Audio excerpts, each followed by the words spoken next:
The long road home. My name is Arthur Bennett. I'm 67 years old, a retired electrician from a small town outside Nashville, Tennessee. For most of my life, I believed that hard work, honesty, and showing up for the people you love were enough to build something lasting. I spent 45 years climbing utility poles, fixing wiring in homes and businesses, and coming home with calloused hands and a tired back. I never complained, because I had a son named Matthew who made every long day worth it. My wife, Eleanor, passed away from a sudden heart attack when Matthew was only 10 years old. I remember the morning it happened like it was yesterday. She was making pancakes, humming that old country song she loved, and then she was gone before the ambulance even arrived. I held Matthew's hand in the hospital waiting room, and I made him a promise I intended to keep. I'll never let you face this world alone, son. I'll always be right here. And I kept that promise, or so I thought. I never dated again. I didn't have the time or the heart for it. Every free moment belonged to Matthew. I learned how to braid his hair for picture day, how to sew patches on his baseball uniform, how to cook meals that didn't come from a can. He attended every school play, every parent-teacher conference, every soccer game, and every scout meeting. When he got his first part-time job at the grocery store, I drove him there and picked him up at midnight, never once complaining about the lost sleep. When Matthew got accepted into Vanderbilt University, I nearly burst with pride. The tuition bills were staggering, but I never told him how much I struggled. I sold my father's antique pocket watch collection. He worked double shifts for 3 years straight. He ate peanut butter sandwiches for lunch while my co-workers went out to restaurants, just to save every possible dollar. He never wanted Matthew to feel the weight of our financial burdens. That was my job, not his. The first crack in our relationship appeared after Matthew met Jessica. She was beautiful, intelligent, and came from a wealthy family in the real estate business. Her father, Harrison Cole, was a prominent developer with a reputation for being cold and calculating. Her mother, Patricia, spent most of her time on charity boards and country club committees. At our first dinner together, Harrison shook my hand and said, "So you're the electrician?" He smiled and nodded. He laughed and added, "Well, somebody has to keep the lights on." It sounded like a joke, but I knew it wasn't. Throughout the evening, every conversation circled back to investments, vacation homes, private schools, and exclusive memberships. When I mentioned something ordinary, like helping a neighbor fix their porch or volunteering at the church food bank, the table would grow uncomfortably quiet. Jessica's mother would change the subject to something more socially acceptable. Matthew sat there, nodding along, never defending me, never including me in their conversations. Over the next 2 years, I watched my son transform. He stopped returning my calls as quickly. He began wearing expensive clothes that I couldn't afford to buy. He started using words like networking and branding instead of friendship and community. He stopped asking about old neighbors or childhood friends. When I'd mention someone he grew up with, he'd shrug and say, "I've moved on, Dad." That was a different life. I told myself this was normal. Children grow up, they find new paths, they build lives separate from their parents. He wanted him to have a better life than mine. That had always been the goal. But somewhere along the way, I began to notice that he was ashamed of where he came from. And that shame was slowly becoming directed at me. The breaking point came in late September.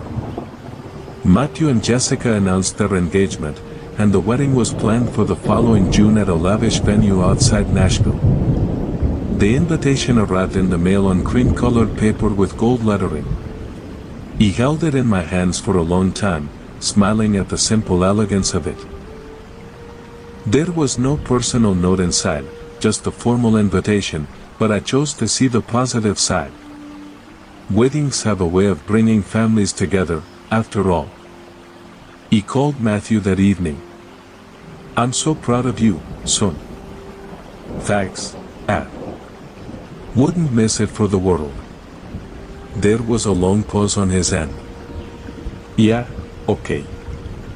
The morning of the wedding, I packed a single garment bag, a small suitcase, and a worn leather box that contained Eleanor's wedding ring. Before she passed, she had asked me to give it to Matthew's future wife someday. It wasn't valuable in monetary terms, but it represented something far more precious, a marriage built on love, sacrifice, and mutual respect. I thought Jessica might appreciate the gesture, maybe even understand the kind of family she was joining. He drove nearly 12 hours from my small town to the wedding venue. My old truck rattled along the highway, and I sang along to old country songs to keep myself awake. When I finally arrived, the place looked like something out of a Hollywood film. Stone archways, cascading white flowers, luxury cars gleaming in the parking lot. He parked my dusty pickup near the back, straightened my tie for the 10th time, and walked toward the entrance with Eleanor's ring box in my jacket pocket. Matthew met me at the door before I could enter. "Why did you even come?" he asked, his voice flat and cold. He blinked, certain I had misheard him. "What?" "Nobody wants you here." He gestured vaguely toward the guests milling about behind him. "You should leave, Dad." The words hit me like a physical blow. He looked past him and saw Jessica standing a few feet away, watching but saying nothing. Her parents were nearby, pretending to admire the floral arrangements. The wedding planner suddenly found something fascinating about her clipboard. A groomsman looked at his shoes like they held the secrets of the universe. Nobody stepped forward to defend me. Nobody even met my eyes. He looked at my son, the little boy I had carried on my shoulders at county fairs, the teenager whose baseball games I'd never missed, the young man whose education I had funded with every spare dollar I could scrape together. His face showed no anger, no hesitation, just cold certainty. He nodded once. "All right." That was the only word I said. He turned around, walked back to my truck, climbed inside, and closed the door. Only after I had driven 5 miles did I pull onto the shoulder because my hands had started shaking so badly I couldn't hold the steering wheel straight. He sat there for what felt like an hour, staring at the highway ahead, wondering where I had gone wrong. He had given my son everything I had, and somehow, it still wasn't enough. When I finally arrived home the next morning, the house felt emptier than it ever had before. Eleanor's old rocking chair on the porch. The maple tree we had planted together when Matthew was born. The flag I raised every morning out of habit. Nothing had changed except me. He placed Eleanor's ring back in the leather box, locked it in my desk drawer, and sat in the kitchen staring at nothing for a very long time. A few days later, my neighbor Charlie stopped by while I was repairing my fence. Charlie had lived next door for over 30 years. He knew Matthew from the time he was a chubby-cheeked toddler riding his tricycle up and down the sidewalk. "Make it back okay?" Charlie asked. He shut off my drill. "Yeah." "How was the wedding?" He almost lied. "Almost." "It was shorter than I expected," I said finally. Charlie looked at me carefully. "You okay?" He forced a smile. "Just tired from the drive." He nodded slowly, the way old friends do when they know you're protecting yourself. "If you need anything," he said quietly, "you know where I am." That simple sentence nearly broke me. Sometimes compassion comes from the people who ask the fewest questions. Over the following weeks, memories kept surfacing. Every room in the house seemed to hold a piece of Matthew's childhood. The marks on the doorframe where we'd measured his height every birthday. The workbench in the garage where he'd helped me rewire an old lamp when he was 14. The fishing rods still hanging exactly where we'd left them after our last camping trip years ago. Back then, he had looked at me like I could fix anything. Maybe that's the problem with being a parent. Children spend their early years believing you're a hero. Then life teaches them you're just another flawed human being. Sometimes they never find their way back. People often assume sacrifice comes in dramatic moments. It usually doesn't. Most sacrifices are painfully ordinary. He remembered the winter Matthew started college. The transmission in my truck failed during one of the coldest weeks of the year. The repair bill was nearly $1,800. The same week his tuition payment was due. I didn't hesitate. The tuition got paid. He borrowed Charlie's old pickup for nearly 4 months until I could save enough money to fix mine. Matthew never knew. Parents aren't supposed to keep score. Another memory surfaced. Matthew's junior year. He called late one evening. "Dad, my laptop just died. Classes start again in 3 days." He sounded embarrassed even asking. He had just enough money in my checking account to replace it. The problem was that money was supposed to cover my property taxes. He bought the laptop anyway. He spent the next 5 months working Saturdays repairing appliances for neighbors to catch up. When I handed him the new computer, his eyes lit up. "You didn't have to do this." "I wanted to." That wasn't entirely true. Need and want are different things. Parents learn to confuse them. There were dozens of moments like that, maybe hundreds. He skipped vacations, skipped buying new furniture, or wore boots long after the soles had worn thin. He remembered heating canned soup 4 nights in a row because Matthew needed money for textbooks. I remember selling Eleanor's jewelry, everything except her wedding ring, to help with his graduate school expenses. Not once did I feel cheated. Every dollar felt like an investment in his future. He believed success would make his life easier than mine. He never imagined it might also make him ashamed of where he'd come from. About 6 months before the wedding, Matthew invited me to dinner at a restaurant in Nashville. Jessica and her parents were already seated when I arrived. Harrison Cole greeted me with the same polished smile. "We've already ordered appetizers," he said.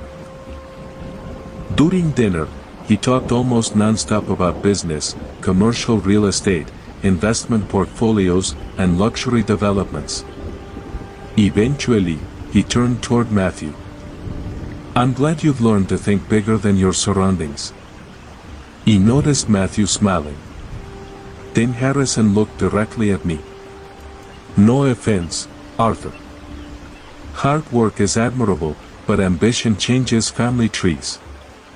The table grew quiet. Jessica stared at her water glass. Her mother pretended to adjust her napkin. He waited. Surely Matthew would say something. Anything. Instead, he simply nodded. "I've been lucky to have good mentors. Mentors, not father. Not family. Mentors." Harrison smiled proudly. "I can tell." The rest of dinner passed in awkward conversation. Driving home that night, I rolled down the windows even though it was cold outside. He needed fresh air. For the first time in my life, I wondered if my son had started editing me out of his story. A month later, Matthew called. "Dad, we're thinking about a destination honeymoon." "That sounds nice. It'll probably be expensive. I hope you two enjoy it." There was another pause. "I wish you'd stop worrying about money all the time." He laughed. "I wasn't. You always think small. Those words lingered long after the call ended. Think small. I'd spent 40 years thinking about mortgage payments, groceries, medical bills, tuition, insurance, keeping the lights on. Maybe that looked small from the outside, but it had built the life that allowed him to dream bigger. The church where Eleanor and I had been married held its annual summer picnic the week after Matthew's wedding. I almost didn't go, but Pastor Reynolds insisted. People have been asking about you. The picnic felt comforting. Children ran through sprinklers. Older couples played horseshoes. Neighbors brought homemade pies and potato salad. Nobody cared what kind of truck anyone drove. Nobody asked about investment accounts. They asked about grandchildren, gardens, fishing, health, and life. Mrs. Patterson, who had taught Matthew in Sunday school years ago, smiled warmly. I still remember when he memorized the Beatitudes. So do I. He was such a kind little boy. Ismail. He really was. As I walked home that afternoon, I realized something painful. The boy everyone remembered still existed somewhere beneath the man he'd become. He just didn't know if either of us could find him again. That evening, I finally opened the leather jewelry box. Eleanor's ring rested exactly where I'd left it. He turned it gently between my fingers. When you asked me to make sure he always knew he was loved, I whispered toward the empty kitchen, I kept my promise. A tear landed on the polished wood. But somewhere along the road, I think he forgot. He closed the box, locked it inside my desk drawer, and made a decision. He would stop chasing someone who clearly didn't want to be caught. If Matthew ever wanted to rebuild what we'd lost, he would have to take the first step. He had spent 25 years carrying the weight of our relationship. For the first time, I set it down. He had no idea that only 48 hours after his wedding, my phone would ring and my son would ask me something so unbelievable that it would change both of our lives forever. The phone rang just after 10 on Tuesday morning. He had just finished changing the oil in my riding mower. My hands were still stained with grease as I wiped them on an old shop towel and glanced at the screen. Matthew. For a moment, I simply stared at his name. Part of me hoped he was calling to apologize. Maybe the excitement of the wedding had gotten the better of him. Maybe Jessica's parents had pressured him. Maybe he'd spent the last 2 days realizing what he'd done. He answered on the third ring. Morning, son. Hey, Al. His voice sounded relaxed, casual, as if we'd spoken yesterday about baseball or the weather. As if he hadn't told me I wasn't welcome at his wedding. He waited. Surely an apology would come first. It didn't. You got a minute? Of course. So, we've been going through the wedding expenses. He frowned it. Okay. The final cost came out to a little over $45,000. I didn't understand why he was telling me this. Sounds like weddings are even more expensive than they used to be. He chuckled softly. They sure are. Another pause. Then he said it. So, when are you planning to send your share? I honestly thought I'd misheard him. My what? Your share. There wasn't a trace of sarcasm in his voice. No hint that he was joking. He leaned back in my chair. I'm sorry, Matthew. What share? The wedding. He sounded almost impatient now. Jessica's parents covered most of it. So we figured you'd help with the rest. He looked out the kitchen window. The bird feeder swung gently in the breeze. A pair of cardinals landed together on the fence. The ordinary beauty of that quiet morning felt strangely disconnected from the conversation happening inside my house. I wasn't aware there was a bill. Nobody called it a bill. Then what are we talking about? It just seems fair. Fair. That word hung in the air between us. He slowly folded the shop towel and placed it on the table. Help me understand. Jessica's parents contributed a lot. I'm sure they did. They expected both families to pitch in. He rubbed my forehead. Matthew, nobody ever asked me. We assumed you would. You assumed I'd pay for a wedding I wasn't allowed to attend. Silence. Only for a second. Tienes ahí. Dad, don't start that again. He blinked. Start what? The drama. The drama? You know what I mean. No, I mean what happened Saturday. I couldn't believe what I was hearing. You mean when you looked me in the eye and told me nobody wanted me there? I didn't mean it like that. He actually laughed. It wasn't amusement. It was disbelief. I'm curious about what exactly? How exactly did you mean it? Anoter pause. Finally, he answered. It wasn't the right time. The right time for what? There were already enough people. I had an invitation. I know. I drove nearly 12 hours. I know. You watched me turn around and leave. I know. His answers came quietly now, almost mechanically, like he wanted to move past that part of the conversation as quickly as possible. Then he said something I'll never forget. But that's different. Different. He repeated the word slowly. So humiliating your father in front of strangers is different from asking him to help pay for the party he wasn't allowed to attend? Dad. No. He interrupted him for the first time in my life. No, Matthew. He fell silent. I've spent 25 years listening. You can listen for 1 minute. He stood and walked toward the living room window. Across the street, old M.R. Jenkins was washing his truck.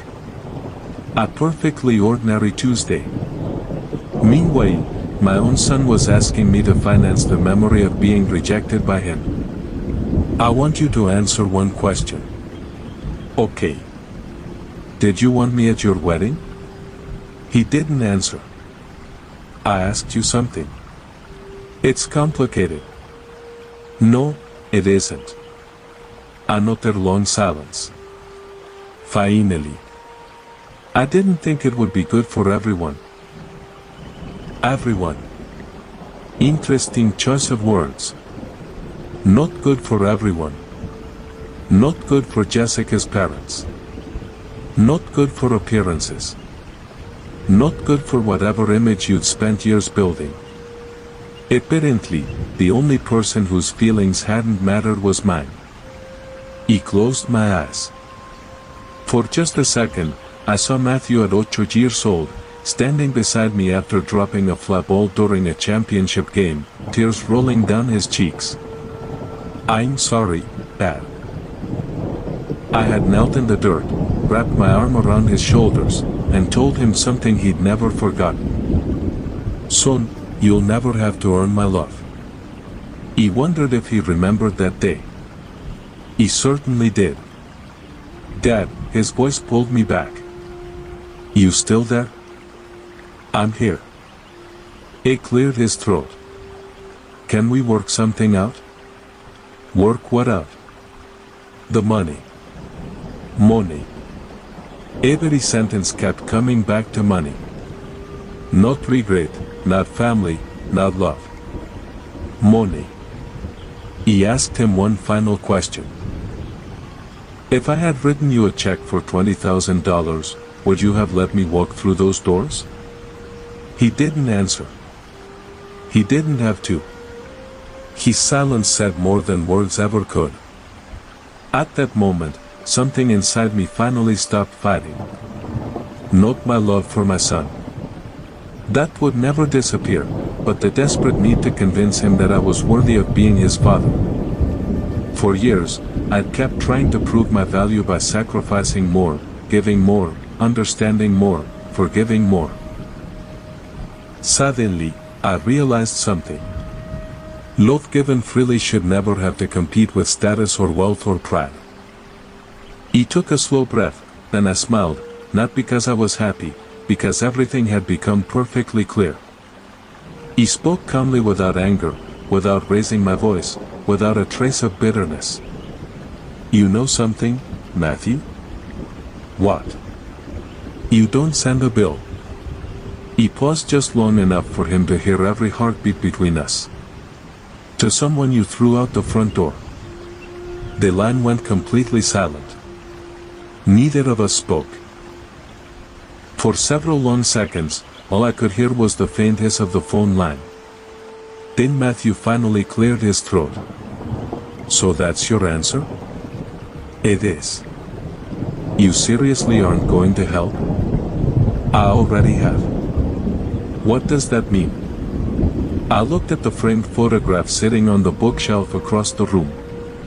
It showed Matthew at 22 wearing his college graduation cap. His arm was around my shoulders. He was smiling so wide his eyes had almost disappeared. The words he'd written inside the frame came back to me. Couldn't have done it without you, Dad. Funny how life could change the meaning of a picture. It means, I said quietly, I've spent most of my life helping you. That's not what I'm talking about. I know. You know Jessica's parents are expecting this. I imagine they are. They're already asking questions. I imagine that too. His voice grew sharper. So you're just going to embarrass me? That question almost made me laugh. Not because it was funny, because the irony was overwhelming. You think I'm embarrassing you? I didn't say that. You just did. I meant no. Matthew. He interrupted him again. I've spent 45 years fixing broken wiring. When something cracks deep enough, you stop pretending a fresh coat of paint will solve the problem. He said heavily. I don't know why you're making this so difficult. I'm not. You are. No. I shook my head even though he couldn't see me. The difficult part happened Saturday. I reached over and ended the call, not out of anger, not to punish him. There simply wasn't anything left to say. For the first time in nearly 3 days, the house felt peaceful. He made another pot of coffee, turned off my phone, walked out to the back porch. The sun was beginning to settle behind the maple trees. Children laughed somewhere down the block. A dog barked. Someone nearby was grilling hamburgers. Life kept moving. It always does. No matter how much your heart wishes time would stop. The peace lasted until the following afternoon. My phone buzzed again. This time it was Jessica. He let it ring. A minute later, she left a voicemail. Arthur, I think there's been a misunderstanding. Could you please call us? Not me. Not Matthew. Who is he? He deleted the message without listening to it again. 5 minutes later. Another call. Harrison Cole. He ignored that one too. Then came the text messages. Harrison, we need to resolve this like adults. A few minutes later. Jessica, please don't make this harder than it has to be. Then Matthew, Dad, just answer your phone. He placed the phone face down on the kitchen counter. For years, I had answered every call from my son, every late night emergency, every flat tire, every financial problem, every question. For once, silence felt healthier than another argument. 3 days later, I went grocery shopping. Nothing especial, just milk, coffee, bread, and dog food for my golden retriever, Mali. As I reached for a loaf of wheat bread, someone called my name. Arthur. He turned around. It was Aunt Carol. Technically, she was my cousin, but everyone in the family called her Aunt Carol. She had attended the wedding. She looked uncomfortable. I've been meaning to call you. It's good to see you. She hesitated. I saw what happened. He nodded. I figured some people did. Her eyes filled with sadness. I wanted to say something, but everything happened so fast. You don't owe me an apology. No. She shook her head. But Matthew owes you one. Neither of us spoke for a few moments. Then she surprised me. People have been talking. He frowned it. Talking about what? The wedding. He hadn't expected that. She leaned closer. At first, everyone assumed you couldn't make the trip. I see. But then, she paused, someone mentioned seeing you leave. He quietly listened. The valet remembered helping you park your truck. The wedding planner remembered your invitation. One of the bridesmaids overheard Matthew telling you to leave. My stomach tightened. So people know. More every day. He sighed. I wasn't trying to embarrass anyone. I know. She smiled sadly. You never said a word. I didn't need to. She nodded. Sometimes silence tells the whole story. The following weekend brought another surprise. Charlie was sitting on my porch drinking iced tea when I came back from the hardware store. You've got company, he said. He laughed. I can see that. It looked unusually serious. I also have news. What kind? My niece works with Jessica. He raised an eyebrow. And apparently things aren't going very well. He sat down. What happened? Arguments about the money. He nodded mostly. According to Charlie, Jessica's parents believed I would eventually give in. After all, family was family. Harrison had reportedly told several relatives that I was simply being stubborn.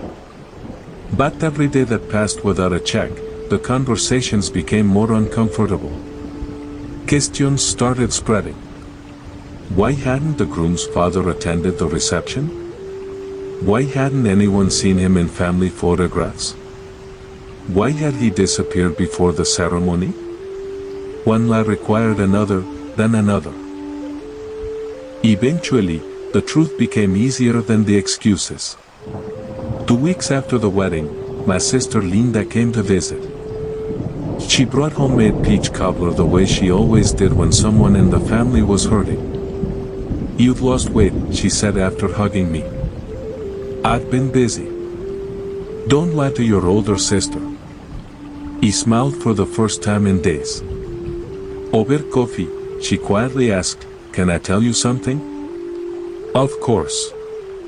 I talked to Matthew yesterday. I didn't say anything. He sounded angry at me. At everyone. She looked down into her coffee. I think he's beginning to realize this isn't going away. What isn't? What happened? She reached across the table and gently squeezed my hand. When children are young, they think parents will always be there. They assume forgiveness never runs out. He swallowed hard. I hope he's right. She looked into my eyes. I don't. That surprised me. She continued softly. I hope he learns forgiveness is a gift, not something he's entitled to. Later that evening, I walked into my garage. Old habits die hard. Whenever life became complicated, I fixed something. An old lawnmower, a broken chair, anything with loose bolts. Machines made sense. People didn't. As I tightened a wrench on an old engine, I thought about everything that had happened. He hadn't jailed. He hadn't insulted my son. He hadn't demanded an apology. I'd simply refused to pay for the privilege of being humiliated. Yet somehow that single decision had forced everyone else to face something they'd rather ignore. The truth. And truth has a strange way of spreading. Quietly, patiently until no amount of money can bury it. He had no intention of calling Matthew. But deep down, I knew this story wasn't over because sooner or later, my son would have to decide whether protecting his pride was worth losing his father forever. Summer quietly slipped into fall. The maple tree in my front yard turned shades of orange and red, scattering leaves across the lawn every morning. Racking them became part of my routine. It gave me something simple to focus on. Life had a funny way of moving forward even when your heart wanted to stay in the same place. I stopped checking my phone every few minutes. Stopped wondering whether Matthew would call. Stopped replaying our conversation outside the wedding venue. Not because I'd forgotten, because I finally understood that healing and forgetting were two different things. Every Wednesday morning I started volunteering at the veteran center across town. I wasn't a veteran myself, but they always needed extra hands. Some days I repaired wheelchairs. Other days I fixed broken cabinets, replaced light fixtures, or helped organize donations. Most of the men there were around my age. Some had served in Vietnam, others in Desert Storm. A few younger fellows had been in Iraq or Afghanistan. What struck me wasn't how much they'd endured. It was how little they complained. One morning, while repairing a loose handrail, an army veteran named Carl watched me work. "You've got mechanic's hands." I was an electrician for 45 years. Ismail. I figured. After a while, he asked, "Kids?" "One son." "You close?" He hesitated. "We're working on that." Carl nodded without asking another question. A few minutes later, he quietly said, "Sometimes the hardest people to forgive are the ones who taught us how to love." He looked up. "You speaking from experience?" "My daughter." He smiled sadly. "We didn't talk for 8 years." "What changed?" "I stopped trying to win." That sentence stayed with me the rest of the day. He also began spending more time in my garage, not hiding, creating. He found an old oak rocking chair someone had left beside the road with a sign that read, "Free." Most people would have seen junk. He saw possibility. Over several weeks, I stripped away the cracked finish, repaired broken joints, sanded every inch, and stained it a warm walnut color. When I finished, it looked almost new. Charlie wandered over one afternoon carrying 2 cups of coffee. "You remember that chair?" "You do?" "Thought it belonged in the landfill." He chuckled. "So did everyone else." He ran his hand across the polished wood. "Funny what you do. You've always been better at repairing broken things than throwing them away." His words landed harder than he realized. Meanwhile, little pieces of news about Matthew continued reaching me through family members. Never gossip, just concerned conversations. Linda called one Sunday afternoon. "You heard from him?" "No. I thought maybe." She stopped herself. "What is it?" She sighed. "He left Jessica's parents' house halfway through dinner Friday." "You thrown it?" "Why?" "They argued about you." "Partly.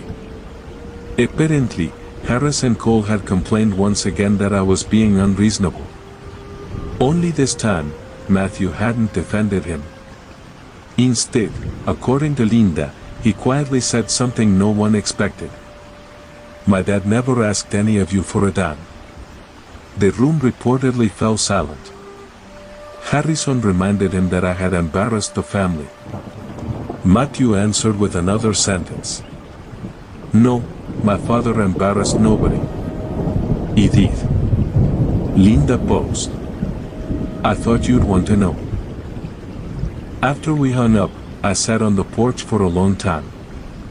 It wasn't an apology, but it was the first time I'd heard my son acknowledge the truth.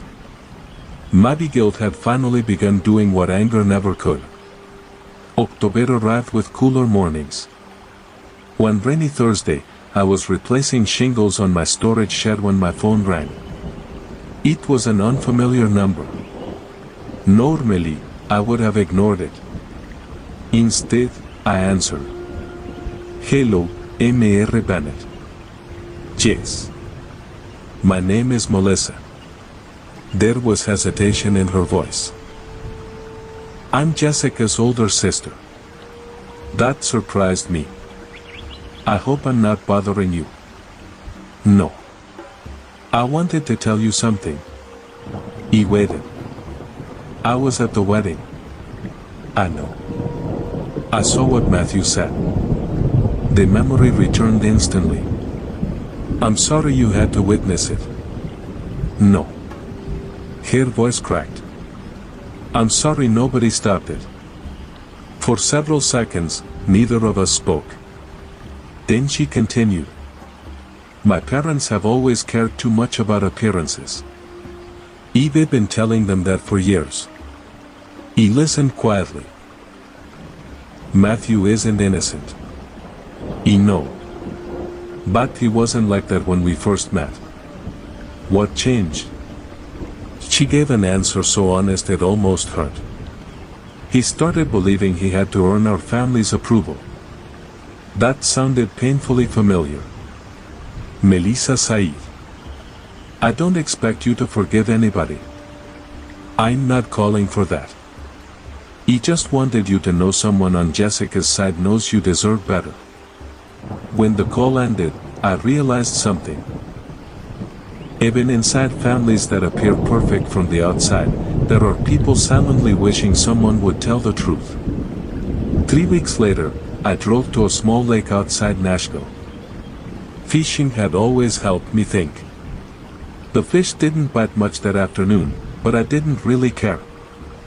Around sunset, another truck pulled into the gravel lot. An older gentleman stepped out carrying a tackle box. We nodded politely before settling a few yards apart. After an hour of mostly silence, he laughed. "Guess the fish are smarter than we are." He laughed too. "They usually are."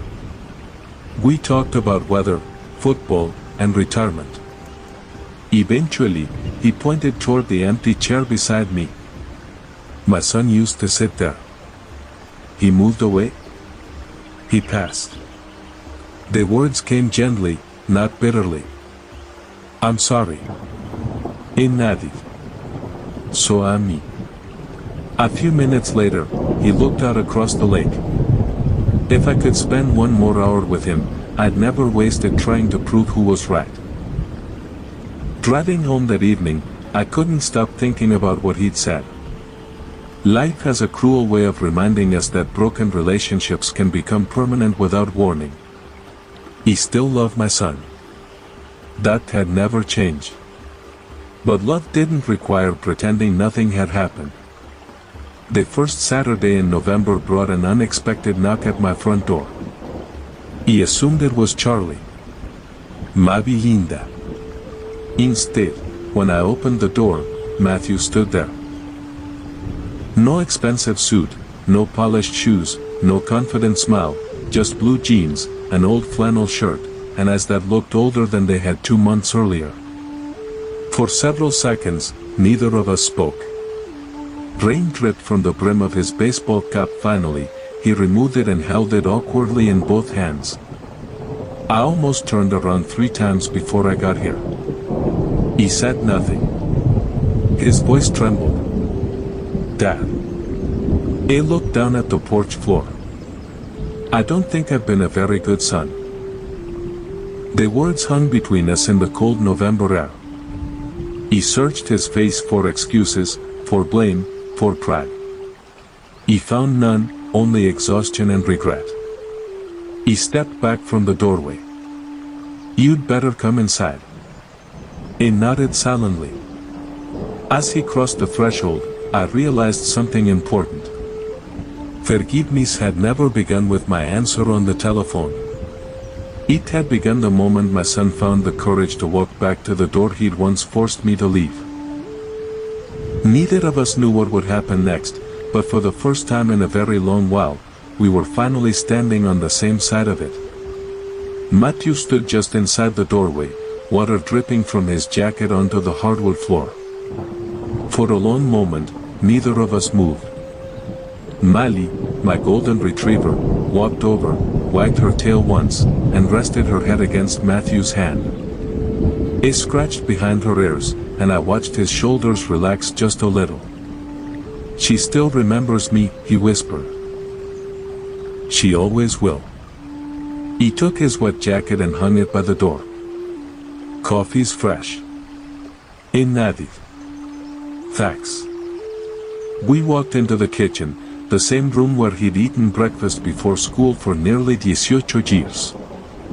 The same table where we'd celebrated birthdays, argued over homework, laughed at old sitcoms, and planned fishing trips. Now it felt strangely unfamiliar. Not because the room had changed, because we had. He poured 2 cups of coffee. Neither of us touched them. Finally, Matthew looked up. I've practiced this conversation 100 times. And none of it sounded right. It usually doesn't. He let out a nervous laugh. I guess that's fair. Silence settled over us again. Then he took a deep breath. I owe you an apology. I didn't interrupt. I don't mean for the money. I know. I mean for everything. His voice cracked. I'd been trying to figure out when I started becoming someone I wouldn't have respected 5 years ago. He watched him carefully. I think I know. When? The first time someone made me feel ashamed of where I came from. He should have defended you. Instead, I wanted them to like me. He looked down at his hands. He kept telling myself it was easier not to argue. Then it became easier to stay quiet. Eventually, I started believing them. He swallowed hard. They never actually said you weren't good enough. They didn't have to. They just kept talking about successful people, educated people, people with influence. And somewhere along the line, I started acting like I had to leave my old life behind. He leaned back in my chair. You know what hurts the most? He nodded slowly. I think I do. It wasn't what you said at the wedding. His eyes lifted toward mine. It was realizing you'd spent years believing I was someone to hide. Tears filled his eyes. I hate that you're right. For the next hour, we talked more honestly than we had in years. No shouting, no accusations, just truth. He admitted that Harrison Cole had become someone he desperately wanted to impress. Every compliment felt like approval. Every criticism felt like failure. Jessica had never demanded he distance himself from me, but she also never challenged her parents when they looked down on ordinary working people. I convinced myself I was building a better future, Matthew said quietly. But really, I was trading away the people who built me. Those words stayed with me because they weren't excuses. They were confessions, and there is a difference. Eventually, I stood and walked into my bedroom. When I returned, I was carrying the small leather jewelry box. Matthew recognized it immediately. His eyes widened. Mom's ring. He nodded. I brought it to your wedding. He covered his mouth with one hand. You what? Your mother wanted your wife to have it someday. His face turned pale. I carried it 12 hours. He never even got the chance to give it to Jessica. He closed his eyes. Oh, His shoulders began shaking. He didn't know. No, you didn't. For the first